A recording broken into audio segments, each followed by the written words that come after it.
Subscribe करिए हमारे channel target UP TET CTET को और बेल आइकन को दबाइए।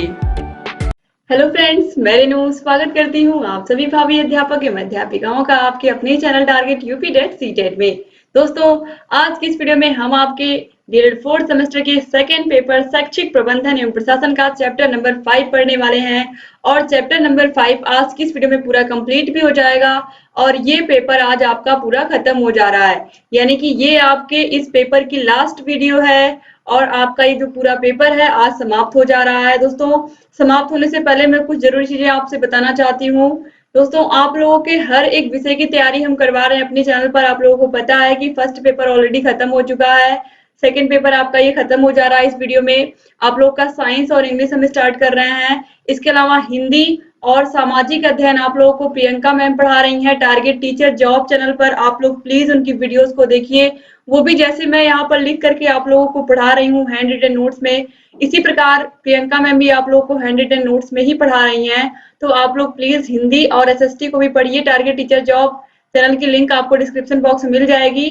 और आप लोगों को पता है कि हम लोगों ने target UP TET CTET app पर आप लोगों के हर एक विषय के हर एक चैप्टर का टेस्ट वहां पर ऑर्गेनाइज किया है, यानी कि आप लोगों को पहले हर एक विषय के आपको सारे वीडियोस मिलेंगे, फिर एक चैप्टर कंप्लीट होने के बाद उसका टेस्ट मिलेगा आपको। तो इस तरीके से आप पूरा एक चैप्टर पढ़ोगे, फिर उसका टेस्ट दोगे, फिर दूसरा चैप्टर पढ़ोगे, फिर दूसरे चैप्टर का टेस्ट दोगे, फिर तीसरा चैप्टर पढ़ोगे, फिर तीसरे चैप्टर का टेस्ट दोगे। तो इस तरीके से आप अपने ज्ञान का आकलन भी कर सकते हैं टेस्ट को देख करके कि आपने कितने मेहनत से आपने चैप्टर को पढ़ा है। तो इस तरीके से दोस्तों जो आप लोगों का पूरा पेपर है सब हम कंप्लीट करवा रहे हैं और जितने भी सब्जेक्ट है आप लोगों के 8 के 8 सब्जेक्ट हम पूरा आप लोगों को कंप्लीट करवा रहे हैं। मैथ भी बहुत जल्दी स्टार्ट होने वाला है। आप लोगों के हर एक विषय की वीडियोस हम आप लोगों को प्रोवाइड कराएंगे, बस आप ऐसे ही दोस्तों सभी वीडियोस को देखते रहिए। और अब चलिए हम यहाँ पर चैप्टर नंबर 5 को स्टार्ट करते हैं। आपको सभी विषयों के लिंक डिस्क्रिप्शन बॉक्स और कमेंट बॉक्स में मिल जाएगी। पिछली वीडियोस भी आप देखिए, क्योंकि ये लास्ट वीडियो है इसीलिए आप लोगों को बताना बहुत जरूरी था। और दोस्तों आप लोग प्लीज वीडियो को शेयर कर दिया करें अपने कॉलेज के व्हाट्सएप ग्रुप में, जहां पर भी आपको लगे कि आपके फ्रेंड्स तक भी ये वीडियो पहुंचना चाहिए और अधिक से अधिक प्रशिक्षुओं को लाभ हो, इसके लिए प्लीज आप लोग वीडियो को शेयर किया करें। दोस्तों अब चलिए हम चैप्टर नंबर 5 को स्टार्ट करते हैं। जिला तथा स्थानीय स्तर पर कार्य करने वाले कौन कौन से अभिकरण हैं। तो यहाँ पर कुछ रटने की जरूरत नहीं है, आप लोग डीएलएड कर रहे हो, आप लोगों को पता है कि ऑलरेडी पिछली वीडियो में मैंने आपको बताया भी था कि जिले स्तर पर सबसे पहले तो आपका संबंध, अगर आप डाइट से डीएलएड कर रहे हो तब तो आप डाइट के बारे में ऑलरेडी सब कुछ जानते ही हो, और अगर आप निजी कॉलेज से कर रहे हो तो भी आप डाइट के बारे में बहुत सारी चीजें जान रहे हो, क्योंकि आपके एडमिशन का प्रोसेस बहुत सारी चीजें डाइट के माध्यम से ही आप लोगों को पता चलती हैं। और अब तो डाइट पर ही आप लोग के एग्जाम की कॉपियां भी चेक होने लगी हैं। दोस्तों डाइट के विषय में हमें पूरा पढ़ना है। डाइट संस्था की स्थापना कब हुई, इसके क्या क्या कार्य होते हैं। दोस्तों जो डाइट होता है जनपद स्तर पर जितने भी प्राइमरी टीचर होते हैं इनके लिए जो भी प्रशिक्षण, जो भी कार्यक्रम, प्रशिक्षण कार्यक्रम आता है, जो ट्रेनिंग आती है, ऐसा नहीं है कि आप लोग टीचर, आप लोगों ने डीएलएड कोर्स कर लिया, ट्रेनिंग डीएलएड ट्रेनिंग की, उसके बाद आपको टीचर बना दिया गया, फिर आपको कोई ट्रेनिंग नहीं दी जाएगी। ऐसा बिल्कुल नहीं है। ट्रेनिंग की प्रक्रिया कभी नहीं रुकेगी, ट्रेनिंग की प्रक्रिया हमेशा चलती रहेगी। कभी आपको ग्रेडेड लर्निंग का ट्रेनिंग दिया जाएगा, ग्रेडेड लर्निंग की ट्रेनिंग हो चुकी है टीचर्स की। इसके अलावा लर्निंग आउटकम ट्रेनिंग और गणित किट, विज्ञान किट पर हमेशा ट्रेनिंग कुछ ना कुछ होती रहती है। तो जो जिले स्तर पर, जनपद स्तर पर जो शिक्षकों की ट्रेनिंग होती है, इसकी मॉनिटरिंग डाइट के प्राचार्य के माध्यम से की जाती है। तो डाइट जो है, डाइट संस्था, इसकी स्थापना कब हुई थी ये भी आप लोगों को पता है। अभी जब मैं बताऊंगी तो आप में से बहुत सारे प्रशिक्षुओं को ऑलरेडी याद आ जाएगा। तो डाइट के बारे में हम इस वीडियो में पढ़ेंगे। इसके अलावा दोस्तों जिले स्तर पर डाइट संस्था के अलावा आपको पता है कि जिला बेसिक शिक्षा अधिकारी होते हैं जनपद स्तर पर, फिर जिला बेसिक शिक्षा अधिकारी के नीचे खंड शिक्षा अधिकारी होते हैं, फिर खंड शिक्षा अधिकारी के नीचे एनपीआरसी होते हैं। तो इस तरीके से इन सभी चीजों के बारे में ऑलरेडी मैंने पिछली वीडियोस में आप लोगों को बता दिया है कि किस तरीके से जो एक जिला बेसिक शिक्षा अधिकारी होता है, यानी कि बीएसए होता है, उस बीएसए को पूरे जिले का की बेसिक शिक्षा का कार्यभार मिला होता है, और जो जिला होता है वो खंड शिक्षा अधिकारी उसमें होते हैं, यानी कि जो जिला होता है वह विकास खंडों में बटा होता है। जो जिला होता है वो विकास खंडों में बटा होता है अलग अलग, और उन विकास खंडों में खंड शिक्षा अधिकारी यानी कि बीईओ होते हैं। तो इस तरीके से इन सभी के बारे में ऑलरेडी मैंने आप लोगों को बताया है। अब दोस्तों सबसे पहले हम यहाँ पर डाइट के विषय में जानेंगे। तो देखिए डाइट का पूरा नाम क्या होता है। जिला शिक्षा और प्रशिक्षण संस्थान एग्जाम में पूछा भी है आप लोगों के कि डाइट का फुल फॉर्म लिखिए। तो district institute of education and training. D से डिस्ट्रिक्ट, आई से इंस्टीट्यूट, ई से एजुकेशन और टी से ट्रेनिंग। तो आप याद रखिएगा district institute of education training. तो देखिए 1986 की राष्ट्रीय शिक्षा नीति में शिक्षक शिक्षण संस्थाओं के लिए अभ्यर्थियों की चयन प्रक्रिया में सुधार करने, उनके प्रशिक्षण कार्यक्रमों को प्रभावी बनाने तथा उनकी उपलब्धियों की मूल्यांकन पद्धति में सुधार करने पर विशेष बल दिया गया। शिक्षक शिक्षा में सुधार हेतु एक कार्य योजना बनाई गई। 1987 में सभी जिलों में एक एक जिला शिक्षा एवं प्रशिक्षण संस्थान की स्थापना की गई। दोस्तों एग्जाम में अगर पूछेगा कि डाइट की स्थापना कब की गई, तो यहाँ पर आपको 1986 आंसर दिखेगा तो आप इसको लगा दीजिएगा। अगर 1987 दिखेगा तो आप इसको लगा दीजिएगा। क्योंकि दोस्तों यहाँ पर जो 1986 की राष्ट्रीय शिक्षा नीति आई थी उसमें डाइट के बारे में बताया गया था और ऑपरेशन ब्लैक बोर्ड के बारे में बताया गया था। ये सब मैंने पिछले सेमेस्टर्स में आप लोगों को बताया है। तो 1986 की राष्ट्रीय शिक्षा नीति में यह बताया गया था कि हर एक जिले में डाइट की स्थापना की जाए। ठीक है, तो दोस्तों कभी कभी क्या होता है कि एग्जाम में 1986 ऑप्शन में दिया रहता है और 1987 नहीं दिया रहता है। तो अगर 1986 ऑप्शन में दिया है तो आप इसी को पहले टिक करोगे। ठीक है, और अगर 1987 दिया है तो आप इसको टिक करोगे क्योंकि 1986 तब नहीं दिया रहेगा। तो इस तरीके से आपको याद रखना है कि जो डाइट की स्थापना है वह 1986 की राष्ट्रीय शिक्षा नीति के तहत ही हुई। इसीलिए बहुत जगह 1986 को ही डाइट की स्थापना वर्ष माना जाता है। ठीक है, तो लेकिन स्थापना जिले में हर एक जिले में 1987 तक हो पाई। ठीक है, और अभी भी आपको पता है कि आप लोग के उत्तर प्रदेश में 75 के 75 जिलों में अभी भी नहीं रन कर रहा है डाइट। ठीक है, लेकिन जो यहाँ पर बताया गया है इसे आपको ध्यान में रखना है कि जो नई राष्ट्रीय शिक्षा नीति 1986 थी उसके अंतर्गत जिला शिक्षा और प्रशिक्षण संस्थान की स्थापना की गई। क्योंकि जो शिक्षा नीति थी वो 1986 की थी, इसीलिए कहीं कहीं इसे 1986 ही स्थापना वर्ष मान लिया गया है डाइट का। ठीक है, तो आपको कंफ्यूजन बिल्कुल नहीं होना चाहिए। तो यहाँ पर आपको अगर 1986 दिखेगा तो आपको इसी को पहले टिक लगाना है, और अगर नहीं दिया है तो फिर 1987। अब देखिए इसके बाद डाइट की संरचना। मानव संसाधन एवं विकास मंत्रालय भारत सरकार के शिक्षा विभाग ने डाइट की संरचना इस प्रकार व्यक्त की है। डाइट के कार्य संचालन हेतु निम्न प्रकार के स्टाफ की संस्तुति है। तो दोस्तों एग्जाम में पूछा है कि डाइट जिले स्तर की सर्वोच्च संस्था, एग्जाम में इस तरीके से पूछा है कि जिले स्तर की सर्वोच्च एकादमिक संस्था कौन सी है। जिले स्तर की सर्वोच्च एकादमिक संस्था कौन सी है, तो डाइट है। तो याद रखिएगा कि जिले स्तर पर जो सर्वोच्च एकादमिक संस्था होती है वो डाइट होती है। तो अब चलिए हम देख लेते हैं कि जो डाइट है इसकी संरचना कैसे है, इसमें कितने स्टाफ होते हैं। तो देखिए पहला है एकादमिक। एकादमिक में एक प्राचार्य, एक उप प्राचार्य, 6 वरिष्ठ प्रवक्ता और 17 प्रवक्ता होते हैं। तो जो डाइट होता है एकादमिक का मतलब है कि जो प्रशिक्षण लेते हैं, आप लोगों को पता है डाइट में एक प्राचार्य होते हैं, एक उप प्राचार्य होते हैं और वरिष्ठ प्रवक्ता होते हैं। उनको प्रशिक्षण देने के लिए, प्रशिक्षुओं को यानी कि आप डीएलएड प्रशिक्षुओं को प्रशिक्षण देने के लिए। अब देखिए स्नातक वेतन क्रम में कौन कौन होते हैं। सांख्यिकीकार होते हैं, एक कार्यानुभव शिक्षक होते हैं और एक तकनीकी सहायक होते हैं। अब गैर एकादमिक में कौन कौन आते हैं। पुस्तकालय अध्यक्ष होते हैं एक, इसके बाद देखिए एक कार्यालय अधीक्षक होते हैं, लिपिक होते हैं 10 और यहाँ पर आप देखिए चतुर्थ श्रेणी कर्मचारी आदि होते हैं। तो इस तरीके से आप याद रखिएगा एकादमिक में यहाँ पर आपने देख लिया कौन कौन होते हैं, स्नातक वेतन क्रम में भी देख लिया और गैर एकादमिक में भी देख लिया। अब इसके बाद देखिए डाइट के क्या कार्य होते हैं। दोस्तों मैंने आपको शुरू में बताया है कि जो जिले स्तर पर शिक्षकों के ट्रेनिंग की व्यवस्था होती है वो डाइट के प्राचार्य की जिम्मेदारी होती है। तो अगर एग्जाम में पूछता है कि जिले स्तर पर जो शिक्षकों की ट्रेनिंग होती है, प्राइमरी टीचरों की ट्रेनिंग होती है, उसमें सबसे पहला उत्तरदायित्व किसका होता है, किसके अंडर में ये सारे ट्रेनिंग होती है? तो डायट प्राचार्य। अब देखिए डायट प्राचार्य के कार्य क्या होते हैं या डायट के क्या कार्य होते हैं, तो देखिए यह प्रारंभिक विद्यालयों के शिक्षकों को सेवा पूर्व व सेवाकालीन प्रशिक्षण प्रदान करता है तथा डायट जिले स्तर पर नोडल संस्था के रूप में भी कार्य करता है। दोस्तों डायट जो है ऑलरेडी मैंने बताया कि शिक्षकों को ट्रेनिंग देने का काम करता है, प्रशिक्षण प्रदान करने का काम करता है। यह जिले के अन्य प्राथमिक शिक्षण संस्थाओं का मार्गदर्शन करता है। यानी कि आप लोगों को पता है कि आपके जिले में एक डाइट है और उस डाइट से संबद्ध जितने भी निजी डीएलएड संस्थान हैं सभी के लिए यह क्या करता है, गाइडलाइन जारी करता है। डाइट के माध्यम से ही आप लोगों को पता है, आप लोगों के परीक्षा फॉर्म भी डाइट के माध्यम से ही प्रेषित होते हैं पीएनपी को, ये सभी बातें आप लोगों को पता है।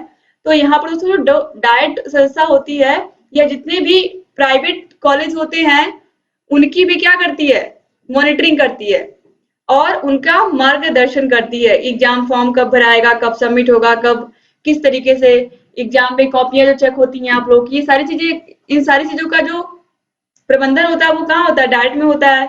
अब देखिए यह प्रारंभिक विद्यालयों, विद्यालय संकुलों, अनौपचारिक तथा प्रौढ़ शिक्षा के क्षेत्र में शोध कार्य की व्यवस्था करता है और मूल्यांकन की व्यवस्था करता है।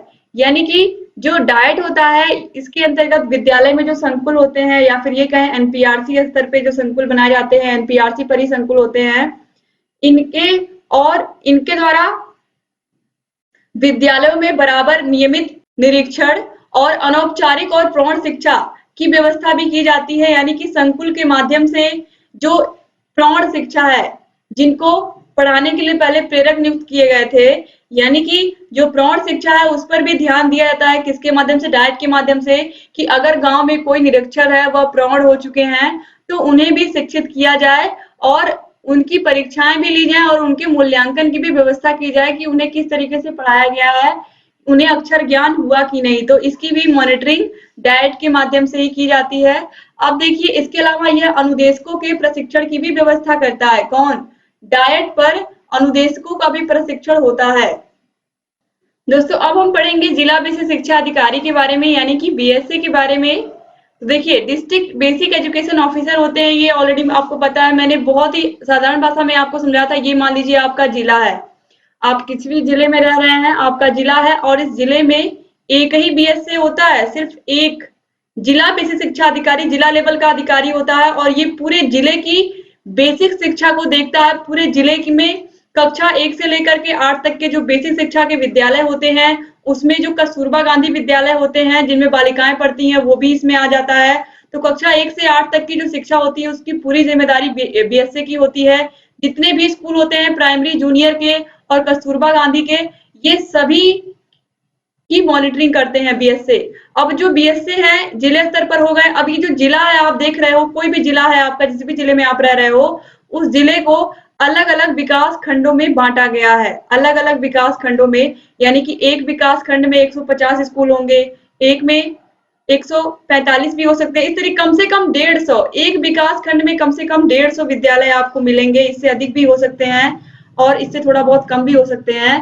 तो 150 के आसपास लगभग इतने एक विकास खंड में इतने विद्यालय होते हैं। तो एक एक विद्यालय, इतने विद्यालयों की जिम्मेदारी किसको दी गई है? खंड शिक्षा अधिकारियों को। यानी कि जो विकास खंडों में बटे हुए हैं, इन विकास खंडों पर कौन होते हैं? खंड शिक्षा अधिकारी, जिन्हें हम बीईओ बोलते हैं, बेसिक एजुकेशन ऑफिसर, और इन्हें हम एसडीआई के नाम से भी जानते हैं। अब देखिए इसके बाद दोस्तों यहाँ पर आप देखिए, अब ये जो बीईओ हैं इनके अंडर में कौन काम करते हैं? एनपीआरसी। जिन भी प्रशिक्षुओं ने पिछली वीडियोस देखी हैं उन्हें पता है कि अब इन बीईओ के अंदर कौन काम करेंगे? एनपीआरसी। अब देखिए यह जिले के बेसिक शिक्षा का सर्वोच्च अधिकारी होते हैं। जिला स्तर पर इनका कार्यालय होता है, जिले स्तर पर जिला बेसिक शिक्षा अधिकारी कार्यालय होता है, जिले स्तर पर होता है दोस्तों। अब देखिए इनके सहयोग के लिए उप विद्यालय निरीक्षक, सहायक बेसिक शिक्षा अधिकारी, समन्वयक होते हैं तथा अधिष्ठान संबंधी संरचना होती है। वित्तीय परामर्श व सहयोग के लिए वित्त एवं लेखा अधिकारी बेसिक शिक्षा होते हैं। यानी कि इन्हें वित्तीय परामर्श देने के लिए इनके पास वित्त एवं लेखा अधिकारी भी होते हैं, जो जिला बेसिक शिक्षा अधिकारी कार्यालय में ही कार्य करते हैं। अब देखिए जिला विशिष्ट शिक्षा अधिकारी के प्रमुख कार्य क्या होते हैं। देखिए सभी प्राइमरी, जूनियर हाई स्कूल तथा नॉर्मल स्कूलों पर प्रशासकीय नियंत्रण रखना। सभी प्राइमरी स्कूल, जूनियर स्कूल, जितने भी स्कूल हैं सब पर इनका क्या होता है, ये प्रशासन करते हैं, यानी कि सभी की ये मॉनिटरिंग करते हैं, सभी का ये निरीक्षण करते हैं। अपने अधीनस्थ सभी कर्मचारियों के वेतन वितरण की व्यवस्था करते हैं तथा पीएफ अग्रिम स्वीकृत करते हैं। यानी कि सभी कर्मचारियों के वेतन की व्यवस्था भी जिला विशिष्ट शिक्षा अधिकारी ही करते हैं, इन्हीं के अंडर में सारी चीजें होती हैं। और सबसे महत्वपूर्ण पॉइंट नंबर 3 है, मोस्ट इंपॉर्टेंट, जो अध्यापक चयन समिति होती है जिले की अध्यापक चयन समिति होती है, यह उसके अध्यक्ष होते हैं। जिला विशिष्ट शिक्षा अधिकारी यानी कि बीएससी जो होते हैं, जिला विशिष्ट शिक्षा अधिकारी, यह जो जिले की अध्यापक चयन समिति होती है, अध्यापन चयन समिति के ये अध्यक्ष होते हैं। ये मोस्ट इंपॉर्टेंट है, याद रखिएगा, एग्जाम में पूछा गया है। अध्यापक चयन समिति जो होती है जिला स्तर पर, उसका अध्यक्ष कौन होता है, बीएससी होता है। अब देखिए, तो अध्यक्ष का पद यह संभालते हैं और चयनित किए हुए व्यक्तियों को क्रमानुसार नियुक्ति प्रदान करते हैं। दोस्तों जिसको भी नियुक्ति मिलती है उसके नियुक्ति पत्र पर कार्यालय जिला विशिष्ट शिक्षा अधिकारी ही लिखा होता है। जब आपको भी नियुक्ति पत्र मिलेगा, आप लोगों को भी ज्वाइन लेटर मिलेगा, जब आप टीचर बनोगे तो आपको भी जिला विशिष्ट शिक्षा अधिकारी के द्वारा ही जारी किया हुआ नियुक्ति पत्र मिलेगा, क्योंकि वही जो होते हैं वो अध्यापक चयन समिति जो होती है, जिला अध्यापक चयन समिति, उसके अध्यक्ष होते हैं और वही चयन डिसाइड करते हैं आपका। अब देखिए इसके बाद सभी ब्लॉकों, विद्यालयों का निरीक्षण कराकर निरीक्षण रिपोर्ट का अध्ययन कर उसके अनुसार सुधार की व्यवस्था करते हैं। विभाग के बेसिक क्षेत्र के प्रमुख अधिकारी के रूप में अन्य सभी अधिकारों का उपयोग और कर्तव्यों का निर्वहन ये करते हैं। अब इसके बाद देखिए स्थानीय स्तर पर कार्य करने वाले अभिकरण कौन कौन से हैं। तो स्थानीय स्तर पर आपको बीआरसी और एनपीआरसी मिलेगा। बीआरसी यानी कि ब्लॉक रिसोर्स सेंटर, और न्याय पंचायत संसाधन केंद्र यानी कि न्याय पंचायत रिसोर्स सेंटर। तो इनका फुल फॉर्म भी आप याद रखिएगा। अब देखिए सर्व शिक्षा अभियान के अंतर्गत ब्लॉक स्तर पर ब्लॉक संसाधन केंद्र यानी कि बीआरसी तथा समष्टि या समूह क्लस्टर स्तर पर न्याय पंचायत संसाधन केंद्र यानी कि एनपीआरसी नियमित रूप से शैक्षिक समर्थन प्रदान कर रहे हैं, अध्यापक प्रशिक्षण प्रदान कर रहे हैं। ब्लॉक स्तर पर बीआरसी तथा न्याय स्तर पर एनपीआरसी शैक्षिक गतिविधियों को समर्थन देने, अध्यापकों एवं विद्यालयों का मार्गदर्शन करने एवं विद्यालय स्तर पर गुणवत्ता अभिवृद्धि हेतु प्रबंधन में हस्तक्षेप करने के उद्देश्य से स्थापित किए गए हैं। तो दोस्तों जो बीआरसी होता है और एनपीआरसी होता है, मुख्य रूप से यहाँ पर बीआरसी पर मैंने पहले भी कहा था आप लोगों को कि जो बीआरसी होती है, इस पर बीआरसी में कौन बैठता है, खंड शिक्षा अधिकारी बैठते हैं, यानी कि बीईओ बैठते हैं। और यह जो खंड शिक्षा अधिकारी कार्यालय होता है बीआरसी, बेसिक रिसोर्स सेंटर, यहाँ पर शिक्षकों को ट्रेनिंग दी जाती है। शिक्षकों के लिए, बच्चों के लिए पाठ्य पुस्तकें आती हैं या ट्रेनिंग की जो पुस्तकें आती हैं शिक्षकों के लिए, वो भी यहीं पर आती हैं। इसके अलावा बच्चों के लिए जूता, मोजा, ये सब चीजें जो आती हैं, जो बच्चों के लिए जो निःशुल्क चीजें आती हैं, वो भी बीआरसी पर आती हैं। और फिर ये सभी चीजें बीआरसी से एनपीआरसी पर आती हैं। तो एनपीआरसी जो संकुल होते हैं, यह विद्यालय स्तर पर उन सभी सामानों को पहुंचाते हैं। तो इस तरीके से दोस्तों अध्यापकों की ट्रेनिंग की व्यवस्था यह एनपीआरसी और बीआरसी दोनों की जिम्मेदारी होती है। स्कूलों में सही प्रकार से पठन पाठन हो रहा है कि नहीं, इसके अलावा जो टीचर ट्रेनिंग करके आए हैं बीआरसी पर, वो सही से उसी प्रकार से बच्चों को पढ़ा रहे हैं कि नहीं जैसे उनको ट्रेनिंग मिली है। इन सभी के बारे में बीआरसी और एनपीआरसी निरीक्षण करते हैं कि सही से काम हो रहा है या नहीं हो रहा है, या ये भी कह सकते हैं कि हम एक तरीके से वो मार्गदर्शन भी करते हैं स्कूलों का, विद्यालयों का, कि जो गुणवत्ता, जो क्वालिटी ऑफ एजुकेशन है वो बढ़े। तो इस तरीके से आप समझ गए होंगे कि जो बीआरसी और एनपीआरसी होते हैं, यहाँ पर मुख्य रूप से टीचरों को, यहाँ पर बीआरसी पर दोस्तों मुख्य रूप से ट्रेनिंग मिलती है, और जो एनपीआरसी होता है ये क्या करता है, बीआरसी पर जो भी सामान आते हैं, जो भी टीचरों के प्रशिक्षण के या फिर बच्चों के लिए किताबें और भी बहुत सारी चीजें बच्चों के लिए आती रहती हैं, तो वो सभी चीजें, वो सभी सामान एनपीआरसी पर आते हैं और वो एनपीआरसी से सभी स्कूलों में बंटते हैं। तो मुख्य रूप से अगर ट्रेनिंग की बात करें तो हम बीआरसी पर ही होती है, तो याद रखिएगा आप लोग। अब दोस्तों इसके बाद देखिए बीआरसी और एनपीआरसी हेतु भौतिक और वित्तीय संसाधन। तो देखिए बीआरसी और एनपीआरसी की आवश्यकताओं की पूर्ति हेतु यथेष्ट भौतिक एवं आर्थिक संसाधन उपलब्ध कराए जाते हैं, जैसे कि इन्हें टीवी, जनरेटर, दृश्य श्रव्य सामग्री उपकरण, पुस्तकें, पत्रिकाएं, टाट पट्टी, दरी, कुर्सियां, मेज, अलमारी, यात्रा भत्ता एवं दैनिक भत्ता आदि उपलब्ध कराया जाता है। अब इसका मतलब आप समझिए, बीआरसी पर आपको पता है कौन होता है, खंड शिक्षा अधिकारी होता है, और केवल खंड शिक्षा अधिकारी ही नहीं होते हैं, बल्कि उनका सहयोग करने के लिए वहां पर बहुत सारे लोग होते हैं उस बीआरसी कार्यालय में, जो लोग अध्यापकों को ट्रेनिंग देने का भी काम करते हैं, और जो बीआरसी पर सामान आते हैं उनका सही प्रकार से वह उनकी देखभाल करते हैं, सही प्रकार से सभी स्कूलों में उसका वितरण हो, इस तरीके से उन सभी सामानों को वो क्या करते हैं, हर एक स्कूल के क्रम में व्यवस्थित करते हैं कि किस स्कूल में कितने छात्र हैं, किस स्कूल में कितनी किताबें पहुंचनी चाहिए, इन सभी का काम होता है बीआरसी पर। तो बीआरसी पर बहुत सारे लोग होते हैं काम करने के लिए, और यहाँ पर आप देखिए दोस्तों, जो बीआरसी होता है, बीआरसी पर चूंकि टीचरों की ट्रेनिंग होती है, तो टीचरों की ट्रेनिंग के लिए आप वहां पर कुर्सियों का होना जरूरी है। अब तो जितने भी बीआरसी है वहां पर आप देखोगे कि प्रोजेक्टर, इन्वर्टर, जनरेटर, लैपटॉप, इन सभी की व्यवस्था आपको मिलेगी। कंप्यूटर भी आपको दिखेंगे, क्योंकि अब जो ट्रेनिंग होने लगी है उसकी मॉनिटरिंग होती है लखनऊ से, या फिर ये कहें कि प्रदेश मुख्यालय से, जिससे सभी जो बीआरसी हैं वो अब अगर देखा जाए तो आधुनिक संसाधनों से लैस हो चुके हैं।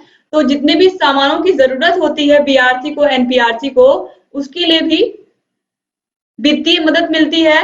और अगर वो कहीं आ जा रहे हैं, या फिर एसडीआई, या फिर ये कहें कि बीईओ महोदय या खंड शिक्षा अधिकारी महोदय, तो उनके लिए यात्रा भत्ता या दैनिक भत्ता भी उपलब्ध कराया जाता है कि इतने विद्यालयों का आप निरीक्षण करेंगे, तो इतने विद्यालयों का निरीक्षण अगर आप कर रहे हैं तो आवागमन में जो पेट्रोल खर्च हो रहा है, डीजल खर्च हो रहा है, जितने भी पैसे खर्च होंगे वह उसका भी प्रबंधन शासन स्तर से किया जाता है। क्योंकि आप लोगों को पता है कि जो भी वित्तीय मदद मिलती है हमें, वह शासन की तरफ से ही मिलती है, बेसिक शिक्षा परिषद की तरफ से ही मिलती है। और इस तरीके से दोस्तों, जो बीआरसी हैं, एनपीआरसी हैं, इनको भी शासन की तरफ से ही मदद मिलती है, और जो भी इनकी जरूरतें होती हैं, चाहे वह टीवी हो, जनरेटर हो, दृश्य श्रव्य सामग्री हो, पुस्तकें हो, सभी शासन की तरफ से इन्हें उपलब्ध कराई जाती हैं। अब देखिए, एनपीआरसी समन्वयकों को माह में एक बार समस्त प्राथमिक विद्यालयों तथा बीआरसी समन्वयकों को माह में 20 प्राथमिक विद्यालयों का भ्रमण करना होगा। ये आप ध्यान दीजिए, एग्जाम में पूछा गया है कि जो बीआरसी समन्वयक होते हैं वो माह में कितने प्राथमिक विद्यालयों का निरीक्षण करते हैं, तो 20। और पूरे सत्र में, सत्र का मतलब है कि कोई बच्चा कक्षा 1 में एडमिशन लिया है तो अगले साल 2 में पहुंच जाएगा।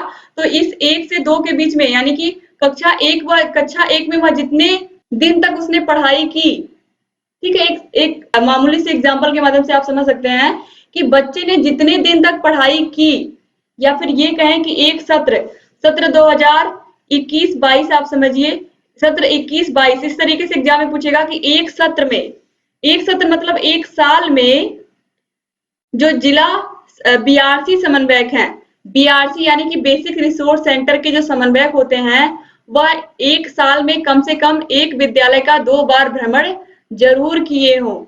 तो साल में 2 बार जरूर भ्रमण करना है, इसीलिए माह में कम से कम 20 प्राथमिक विद्यालयों को जब वो भ्रमण करेंगे, तभी वो साल में 2 विद्यालयों का भ्रमण कर पाएंगे। और ये बीआरसी लेवल पर है, तो आपको पता है 150 या 155 के आसपास ही विद्यालय होते हैं एक विकास खंड में, तो वो आसानी से साल भर में 2 बार तो एक विद्यालय का भ्रमण कर ही सकते हैं।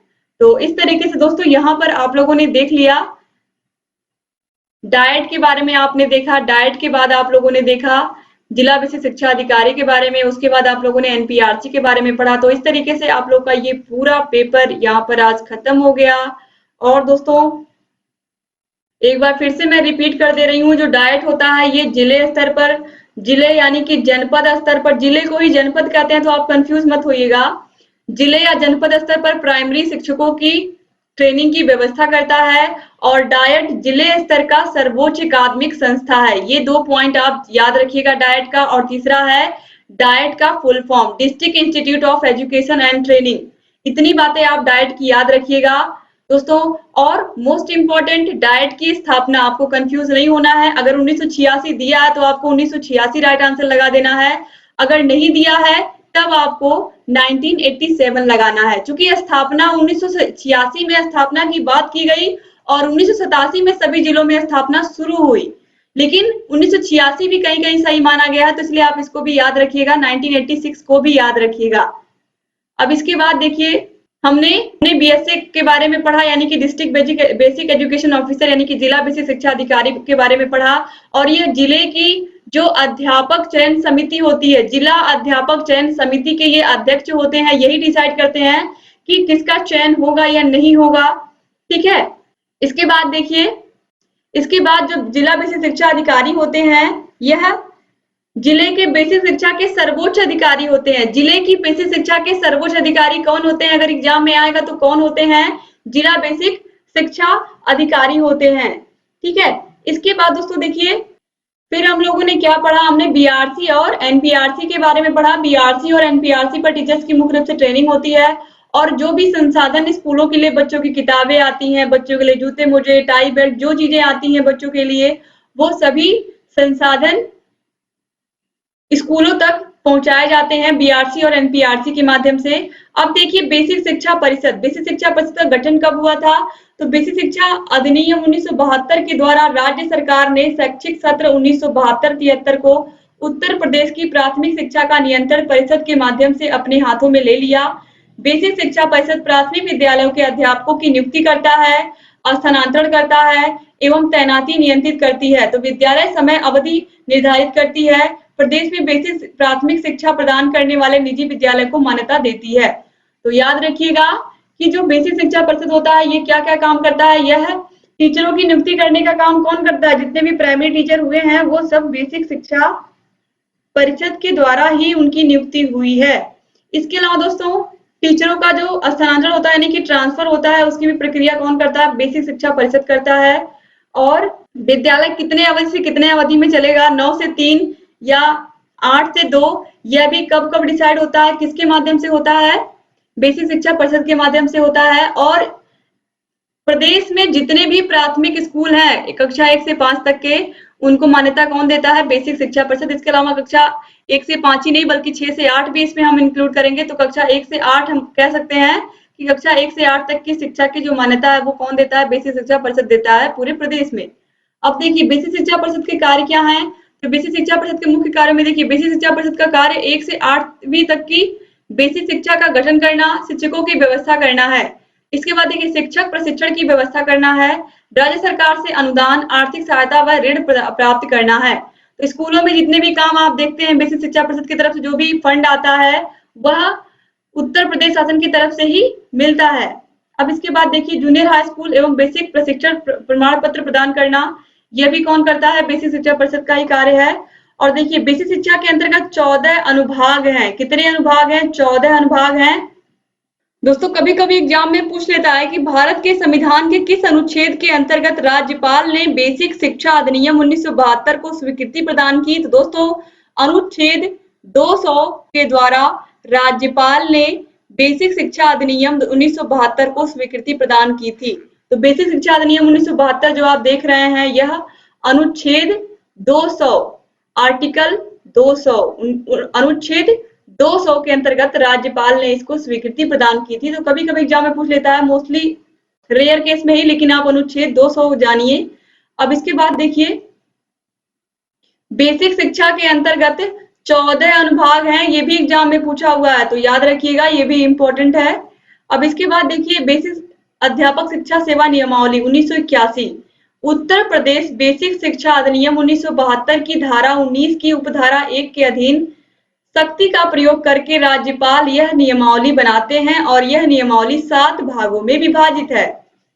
तो बेसिक अध्यापक शिक्षा सेवा नियमावली कब बनी? तो 1981 में बनी। अगर एग्जाम में पूछेगा तो याद रखना है आपको कि बेसिक अध्यापक शिक्षा सेवा नियमावली 1981। अब इसके बाद देखिए टीईटी, आप लोगों को पता है कि टेट की परीक्षा कब से हो रही है, ऑलरेडी पता है। और टेट की परीक्षा में 5 सब्जेक्ट होते हैं, जो यूपी टेट होता है ये भी आप लोगों को पता है। सीटेट में भी 5 ही सब्जेक्ट आपको देने होते हैं, 5 सब्जेक्ट के एग्जाम। और इसमें जितने भी क्वेश्चन आते हैं सब बहुविकल्पीय आते हैं या मल्टीपल चॉइस आते हैं, ये भी आप लोगों को पता ही है। तो देखिए शिक्षा का अधिकार अधिनियम 2009 की धारा 23 की उपधारा 1 द्वारा प्रदत्त शक्तियों के अनुक्रम में एनसीटीई की अधिसूचना दिनांक 23/8/2010 को एवं संशोधित अधिसूचना 29/7/2011 द्वारा कक्षा 1 से 8 तक के शिक्षकों हेतु न्यूनतम अर्हता के साथ साथ राज्य द्वारा आयोजित टीईटी तथा केंद्र सरकार द्वारा आयोजित सीटेट उत्तीर्ण करना अनिवार्य है। तो 2009 शिक्षा का अधिकार अधिनियम 2009 जो आया था, और आपको पता है कि यह लागू कब हुआ था, 1 अप्रैल 2010 से पूरे देश में लागू भी हो गया था।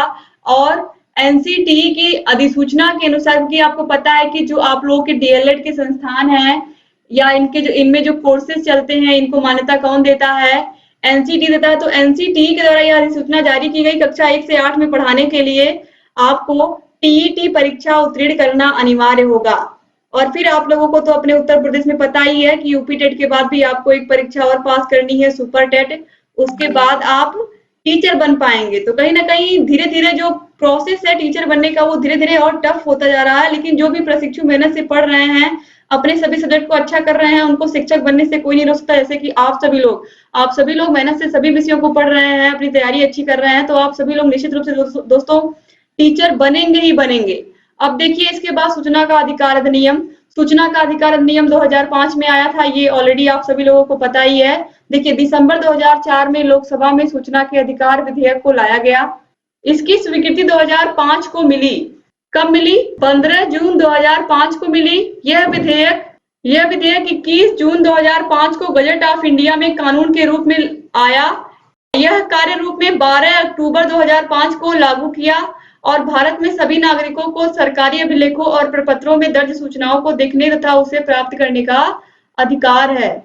तो इस तरीके से दोस्तों यहाँ पर देखिए 12 अक्टूबर 2005 को यह लागू किया गया। तो अगर एग्जाम में पूछेगा कि सूचना का अधिकार अधिनियम कब लागू किया गया, तो 12 अक्टूबर 2005 को लागू किया गया था पूरे देश में। दोस्तों, इस तरीके से आप लोगों ने इस पूरे पेपर को समाप्त कर लिया और मुझे पूरा यकीन है कि आप लोगों को ये पूरा पेपर समझ में भी आया होगा और आपको अच्छा भी लगा होगा। दोस्तों, अगर ये वीडियो अच्छी लगी है तो अपने कॉलेज फ्रेंड्स को शेयर करना मत भूलिएगा। और आप लोगों को ये जो पूरा सेकंड पेपर है, ये पढ़ के कैसा लगा? आप लोगों ने बहुत सारी चीजें पढ़ी। विद्यालय का हमें प्रबंधन कैसे करना है, विद्यालय में कौन कौन से संसाधन होते हैं, मानवीय संसाधन, भौतिक संसाधन, वित्तीय संसाधन, विद्यालय में कौन कौन से प्रकार के अभिलेख होते हैं, कौन कौन से अधिकारी होते हैं, पूरे जिले स्तर पर बीएसए होता है, कौन सी संस्था होती है जिले स्तर पर, डाइट। इसके अलावा राज्य स्तर पर आप लोगों ने पढ़ा एससीईआरटी, पीएनपी के बारे में, आप लोगों ने एनसीटीई के बारे में पढ़ा, एनसीईआरटी के बारे में पढ़ा और सभी के फुल फॉर्म भी आप लोगों ने याद किए। सबकी स्थापना कब हुई? एनसीईआरटी की स्थापना 1961 में हुई, एससीईआरटी की स्थापना 1981 में हुई। इन सभी के बारे में आप लोगों ने पढ़ा। और जिन भी प्रशिक्षुओं ने ये पूरा सेकंड पेपर भी अच्छे से पढ़ लिया है, उनके मार्क्स बहुत अच्छे आने वाले हैं, मैं पहले ही बता दे रही हूँ। क्योंकि ये दोनों ही पेपर, आपका फर्स्ट पेपर और सेकंड पेपर मैंने खत्म कर दिया है। तो आप दोनों के नोट्स बना लीजिए, दोनों के वीडियोस को देख लीजिए। आप अगर अच्छे से वीडियोस को देख लेंगे तो आपको बहुत सारी चीजें ऑलरेडी याद हो जाएंगी। क्योंकि अगर आप वीडियोस को देख लेंगे, सुन लेंगे, तो आपको बहुत सारी चीजें याद हो जाएंगी। और अगर आपको पूरी पीडीएफ चाहिए, पूरी की पूरी पीडीएफ आपको हमारे target UP TET CTET app पर मिलेंगे। तो आप सभी वीडियोस को जा करके वहां देख भी सकते हैं। और अगर आप ऐप में वीडियोस को देखेंगे तो वहां पर कोई ऐड भी नहीं आएगी, कोई प्रचार नहीं आएगा। आप एक चैप्टर के पूरे वीडियोस को देखेंगे, फिर उसका टेस्ट देंगे और फिर आप अगले चैप्टर को पढ़ेंगे, फिर उसका टेस्ट देंगे। तो इस तरीके से आप लोगों की तैयारी बहुत बहुत अच्छी हो जाएगी दोस्तों। तो प्लीज आप लोग जरूर डाउनलोड कर लीजिए ऐप को। तो आपके दोनों पेपर कंप्लीट हो गए। आपका साइंस, इंग्लिश, मैथ, जो आपका शांति, शिक्षा एवं सतत विकास है, वह भी हम कंप्लीट करा देंगे। और आप लोगों को पता है कि हिंदी और एसएसटी प्रियंका मैम पढ़ा रही हैं टारगेट टीचर जॉब चैनल पर। तो आप लोग हिंदी और एसएसटी वहां से पढ़ लीजिए। इस तरीके से आप लोग के 4th सेमेस्टर की पूरी तैयारी हम करा रहे हैं। 2 सब्जेक्ट आपने पढ़ लिए, अब केवल 6 सब्जेक्ट बचे हैं। तो जिन भी प्रशिक्षुओं ने 2 सब्जेक्ट पूरा पढ़ लिया है, नोट्स बना लिया है, बहुत अच्छा किया है। आप सभी प्रशिक्षु कमेंट बॉक्स में मुझे कमेंट करके बताइएगा कि आप लोगों को ये सेकेंड पेपर पढ़ के कितना अच्छा लगा, कितना मजा आया आपको पढ़ करके, और आप किस जिले से वीडियोस को देखते हैं। दोस्तों, इससे मुझे भी पता चलेगा कि कहाँ से प्रशिक्षु पढ़ते हैं और कितने प्रशिक्षु हमसे कहाँ से जुड़े हुए हैं। दोस्तों, आप सभी लोग हमारा परिवार हैं। Target UP TET CTET family धीरे धीरे और बढ़ती जा रही है, आप ही लोगों की दुआ से और आप ही लोगों के देखने की वजह से इन वीडियोस के। तो दोस्तों, आप लोग प्लीज ऐसे ही हमसे बने रहिए, सभी वीडियोस को देखते रहिए। हमारा एक ही उद्देश्य है, आप में से हर एक प्रशिक्षु, जितने भी प्रशिक्षु ये वीडियोस को देख रहे हैं, आप सभी लोग अपने सपने को पूरा करें, शिक्षक बनने के सपने को पूरा करें।